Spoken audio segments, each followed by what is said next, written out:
Every girl needs an amazing tote bag, and I think this is the one you need.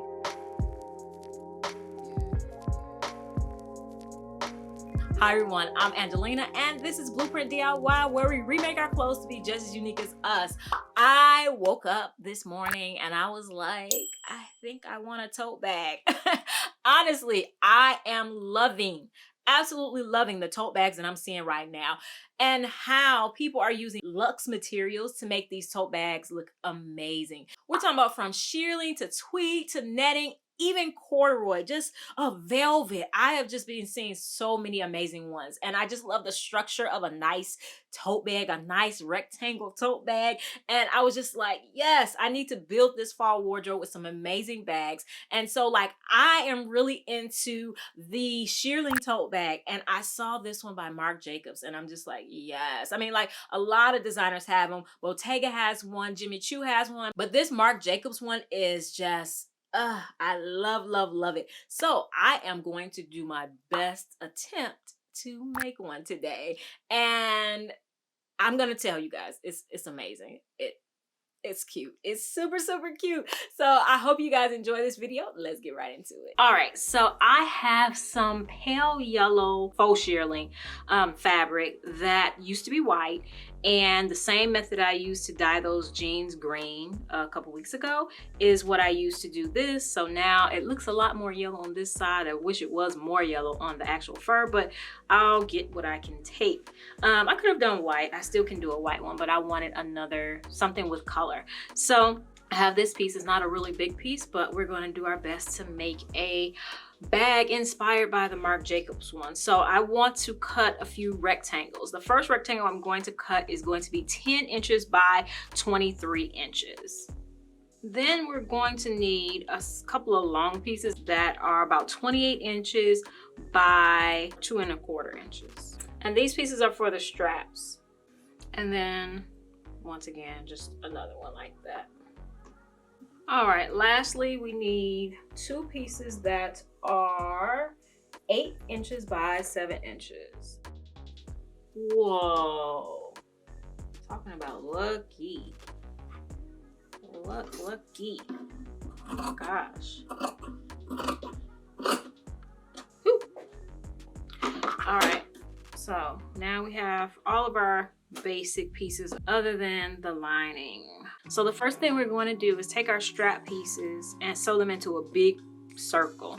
So we'll take them and sew them on this end and sew them on the other end. All right, so we have our big loop of fur, and now we are going to take our main piece. We're going to find the middle, which will be the bottom, and we'll just add pins to the inside there.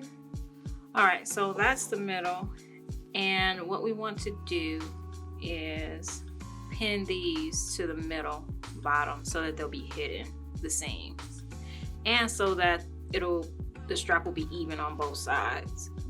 Make sure it's not turned weird, and make sure your seam is open. And also make sure you have the same distance on both sides. So we're gonna take it to our sewing machine and fold and top stitch at the same time. I tried this before by making another layer, doing some tricky stuff, but this is just the cleanest way to do it. Just fold and top stitch both sides.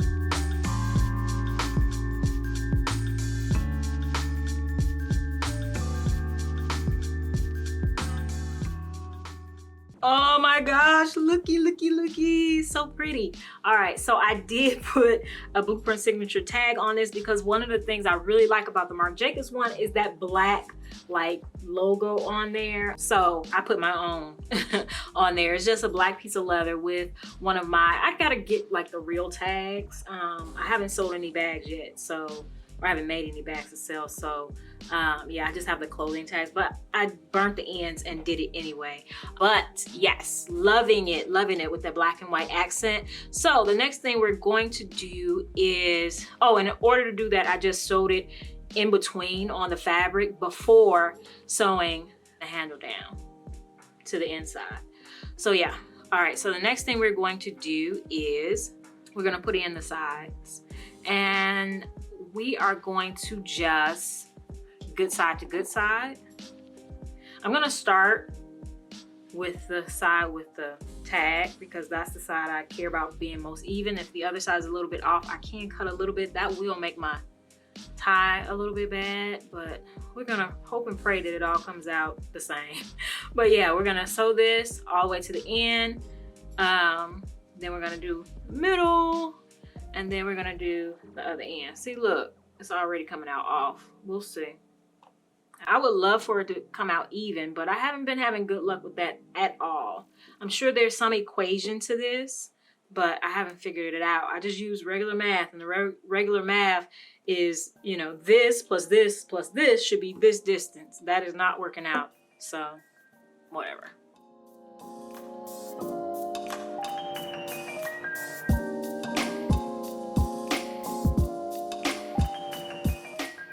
So then we are going to, this is the end. We're just going to take it, pinch it, and turn it, and do the bottom part.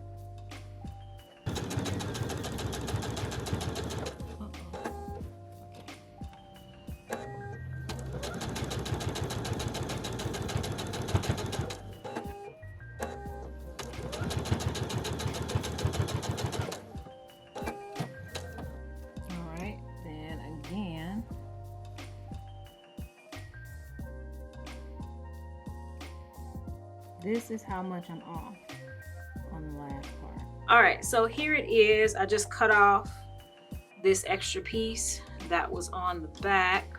You could just tuck it in if you're not lining it. And if you're not lining it, after you fix the handle, you'll be done. But we are gonna do a quick lining for it. But to fix the handle length, because we have a big difference there, I could just do it in the middle like that. And then once we fold it in, it'll be done. But I don't want that bulk there. So what I'm gonna do is I'm going to take it off a little bit more and adjust it there. So I'll cut it off and then connect it back however much it needs to be so that it's even with this one. Let's line them up. So I need to connect these two right here. I'll go connect those two, cut off the excess, and then just attach it back. All right, so here are my lining pieces. I didn't have a length long enough to do like the whole inside portion, just like we did the, you know, because you would cut your same pieces, except I'm not cutting 23 long, I'm cutting 20 long because it was at least 3 inches off. But yeah, whatever. So I'm bitter about that. But I am just going to connect them at the bottom. I am going to put, if I had interfacing, I would use interfacing. I don't have any. So I'm just going to use heat and bond just to stiffen it up a little bit. And then these are my two side pieces. So I'm going to iron these, add some heat and bond. If you don't know what heat and bond is, it's really supposed to affix two materials to each other. It has sticky on both sides. So you iron one side on with the paper, and then you peel the paper off and then iron the other side on. The other side is not going to get ironed. I'm just using this to stiffen it up a little bit. This is heat and bond light. This is heat and bond thick, I guess.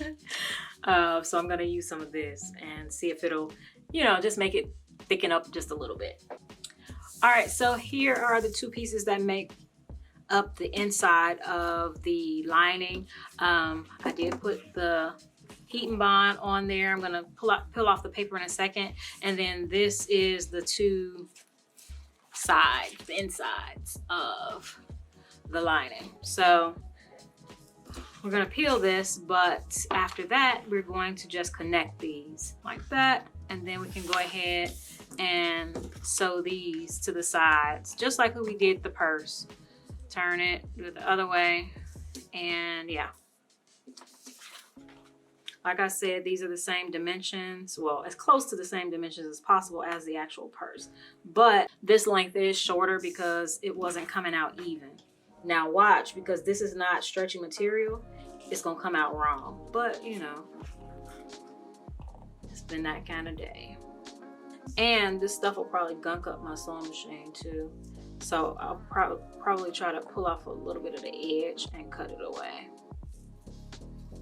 I didn't iron it down to the edges. It did make it a little bit more stiff.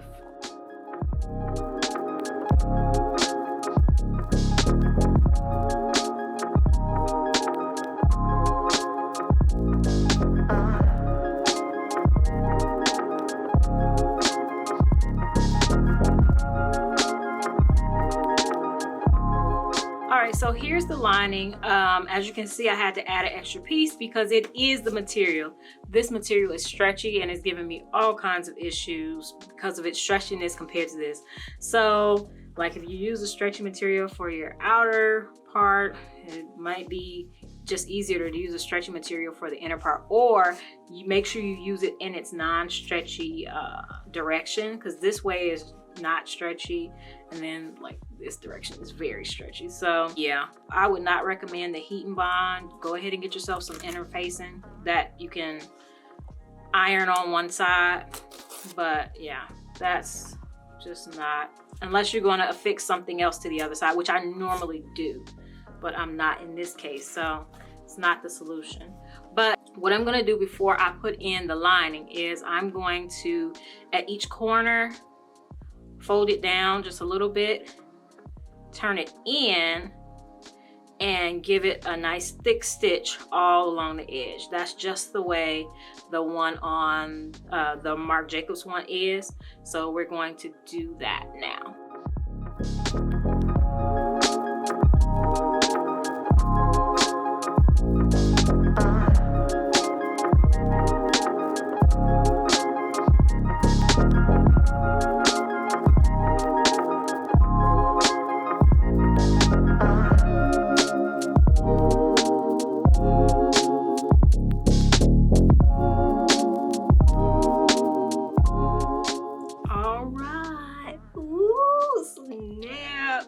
It is looking mighty nice, mighty nice. This makes all the difference. All the difference. That little detail makes all the difference.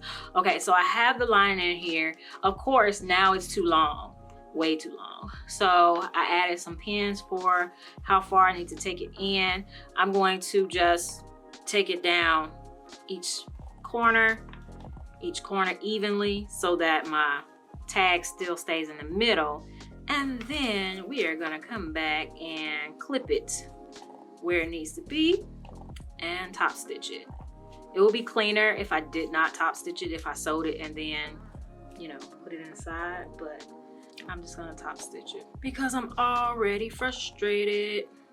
All right, so I took it in some. I just took it in on one side. That was enough because I did take it in on both sides, but that was too much, so I just had to sit and take that out. I'm not bitter. I did put the cardboard at the bottom. That's a shoebox top. And just to, you know, give the bottom some, it didn't absolutely need it, but I wanted it. At the last minute, I did decide to put a snap to the bag. So all I need to do is add some slits for the snap, then start sewing it, and then I'll slip it in. Finagling. Yes, I am finagling. All right, so I'll just add some slits for it. So got that in. There's another piece on the other side. It'll come off. So you put this in through the slits, and you do both sides the same way. Put this in through the slits, take this little circle piece, put it on top, and then you'll bend these. You can bend them outward or you can bend them inward. I like to bend them outward. And then your snaps will be in place. So I'm just gonna leave my slits there and I'll start sewing it. I'm not gonna even try to sew over these. I'm gonna go to the end and then go to the next side. So I'm gonna go do a top stitch. I'm gonna do it from the inside because that'll be more seen. The outside is gonna be hidden by the fur, so I wanna line it up, or I'm gonna try to line it up nicely on the inside, all the way around. I'm gonna do the front side and the back side first, then get those snaps in there, and then we'll finish it.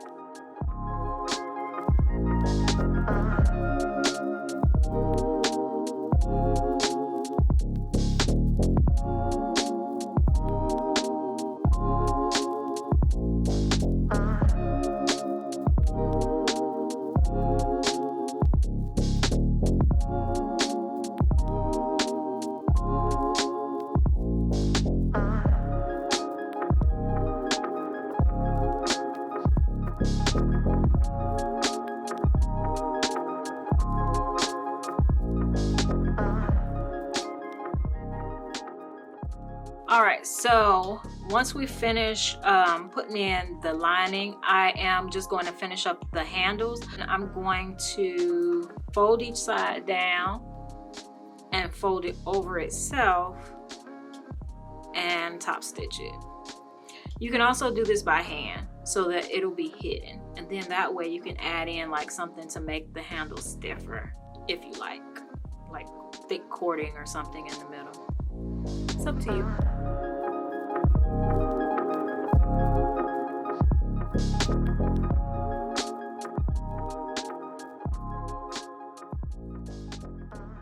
So we made it through. Before I show you the bag, let me tell you that I do have an upcycle group of class that you can join. Hit the join button to learn more about that. It's an accountability class to keep us moving on our upcycle journey, to get help when you need it. And I also have a free Facebook group that you can join. The link is in the description box below. It's just super positive people, like-minded upcyclers who just want to make their wardrobes amazing, just like I do. So yes. All right, so here is the bag.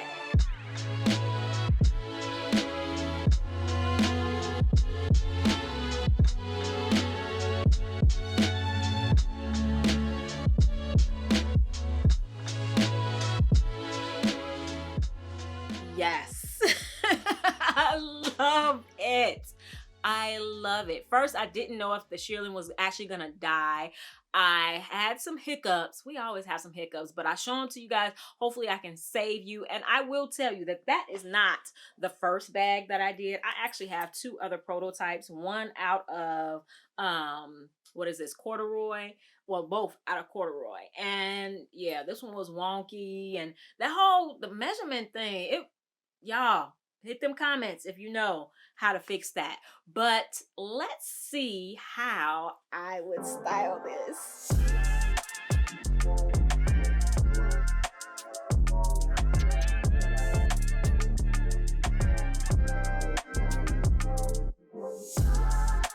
Okay, yes.